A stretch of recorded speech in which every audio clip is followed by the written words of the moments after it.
ఈరోజు భారత ఉప ప్రధాని స్వతంత్ర సమరయోధుడు భారతదేశంలోనే చాలా కార్యక్రమాలు వ్యవసాయ రంగంలో కానీ రక్షణ రంగంలో కానీ చాలా కార్మిక రంగంలో కానీ చాలా సంస్కరణలు ఇచ్చి దేశాభివృద్ధిలో తనదైన పాత్ర పోషించిన బాబు జగజీవన్ రామ్ యొక్క జయంతి సందర్భంగా మరి ఈనాడు కరీంనగర్ జిల్లా కాంగ్రెస్ పార్టీ కార్యాలయంలో మరి కాంగ్రెస్ పార్టీ ఆధ్వర్యంలో నిర్వహిస్తున్న జయంత్యుత్సవ కార్యక్రమంలో పాల్గొన్న పెద్దలు, అలాగే ముఖ్యంగా నేను చెప్పదలుచుకునే రెండే అంశాలు.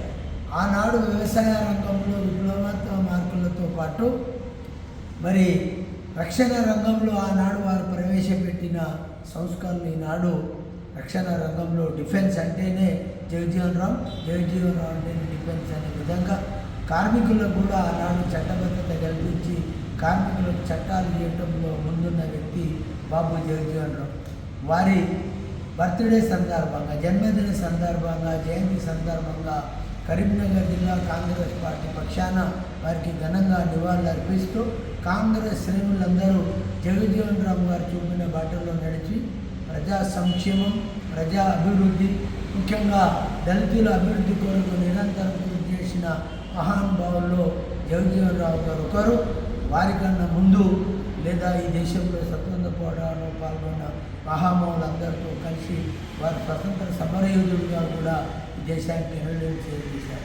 ముఖ్యంగా ఈరోజు తెలంగాణ రావడానికి గాంధీతో పాటు జగజీవన్ రామ్ కుమార్తె మరి ఆనాటి స్పీకర్ మీరా కుమారి సుష్మా స్వరాజ్ అన్నాడేమన్నా వీర్ నారి తెలంగాణ భారీ అనే నినాదంతో ఆనాడు ఢిల్లీలో చాలా నినాదాలు చేశాం. ఆనాడు ముగ్గురు నారీమణులు కలిసి ఈ తెలంగాణ సాధనలో ముఖ్య పాత్ర పోషించిన సందర్భంలో జగజీవన్ రామ్ గారి కుమార్తెగా మీరా కుమారి కూడా మేము ధన్యవాదాలు తెలియజేస్తాము. జై జగజీవన్ రామ్, జై జగజీవన్ రామ్.